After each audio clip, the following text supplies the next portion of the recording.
Assalamualaikum teman-teman, bertemu lagi dengan saya Bara di channel Bisa Siro.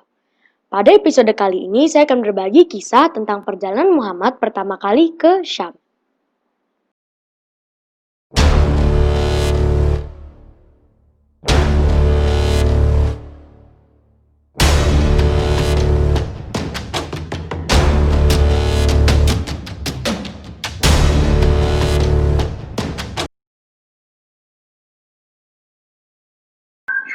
Pada episode sebelumnya saya sudah berbagi kisah kepada teman-teman tentang wafatnya Abdul Muthalib dan meminta hujan dengan wajah Muhammad.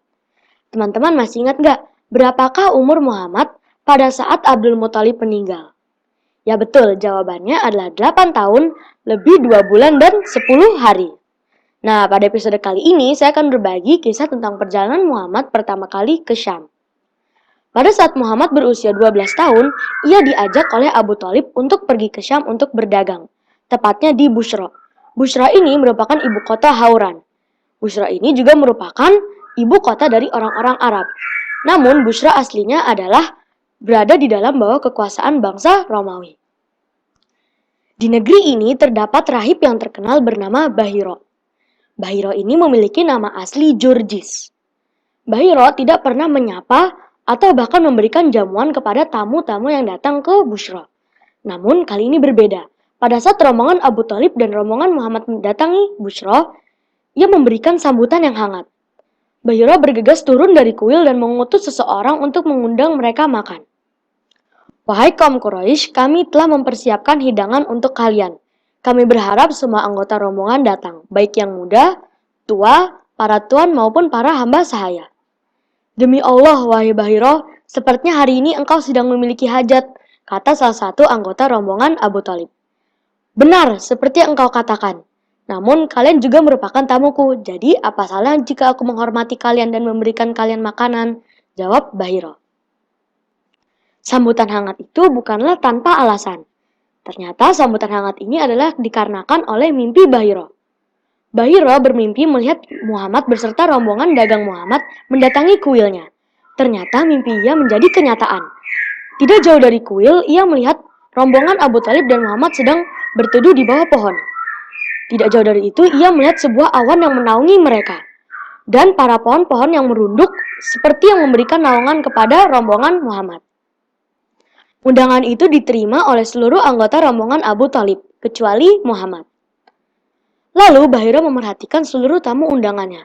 Namun ia heran, ia tidak dapat menemui orang yang ciri-cirinya mirip seperti yang ada di dalam mimpinya.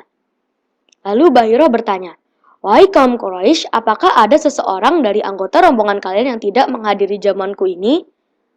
Wahai Bahiro, tidak seorang pun tertinggal dalam mengikuti jamuanmu ini kecuali seorang anak kecil. Jawab salah satu anggota rombongan Abu Thalib. Bawalah ia ke sini untuk ikut menghadiri jamuanku ini, tegas Bahiro. Demi Lata dan Uzza, aku tidak menyangka bahwa akan dicela akan ketidakhadiran Muhammad, anak Abdullah cucu Abdul Muthalib, jawab salah satu anggota rombongan Abu Thalib. Orang itu lalu mendatangi Muhammad, menggendongnya dan mendudukannya bersama yang lain. Bahiro lalu menatap Muhammad dalam-dalam. Ia melihat beberapa anggota badan Muhammad tertentu. Hasilnya ia yakin bahwa ia telah mendapatkan dan menemukan ciri khusus pada tubuh Muhammad. Usai jamuan itu selesai, Bahiro mendatangi Muhammad. Lalu ia bertanya, demi Lata dan Uzza, aku memiliki pertanyaan. Aku harap engkau akan menjawabnya. Bahiro bersumpah atas dua nama berhala itu karena ia mendengar bahwa orang-orang Quraisy bersumpah atas nama Lata dan Uzza. Ia kira Muhammad akan bersumpah dengan nama Lata dan Uzza juga, namun perkiraannya salah. Jangan tanya apapun kepadaku jika engkau bersumpah atas nama Lata dan Uzza. Demi Allah, sesungguhnya tidak ada yang lebih aku benci daripada kebencianku terhadap dua nama tersebut. Jawab Muhammad. Demi Allah, jawablah pertanyaanku. Jawab Bahiro lagi. Tanyakanlah apa yang kau inginkan. Bahiro bertanya mengenai seluk-beluk kehidupan Muhammad. Muhammad menjawab dengan apa adanya. Bahiro selalu membenarkan jawaban Muhammad.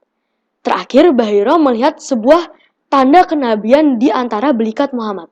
Menurut penjelasan Ibnu Hisham, tanda kenabian itu seperti bekas pengobatan bekam di permukaan kulit. Bahiro lalu mendatangi Abu Thalib untuk menghilangkan rasa penasarannya. "Apa hubunganmu dengan anak ini?" tanya Bahira. "Dia adalah anakku," jawab Abu Thalib. "Mustahil, tidak mungkin ayah anak ini masih hidup," sanggah Bahira. "Dia adalah anak saudaraku," jawab Abu Thalib lagi.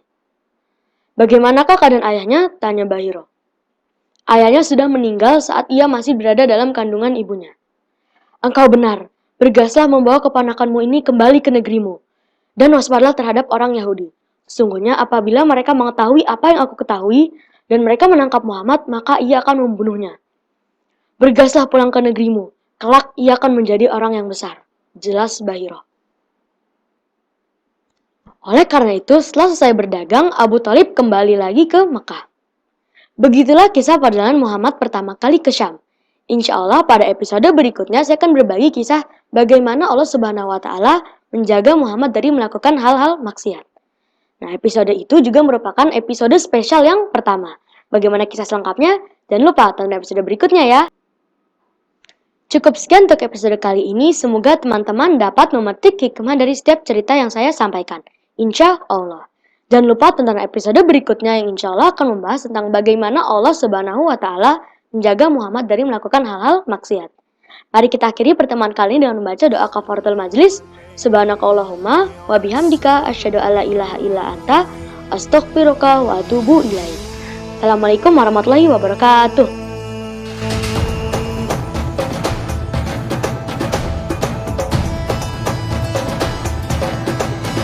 Ya Nabi, salam alaik.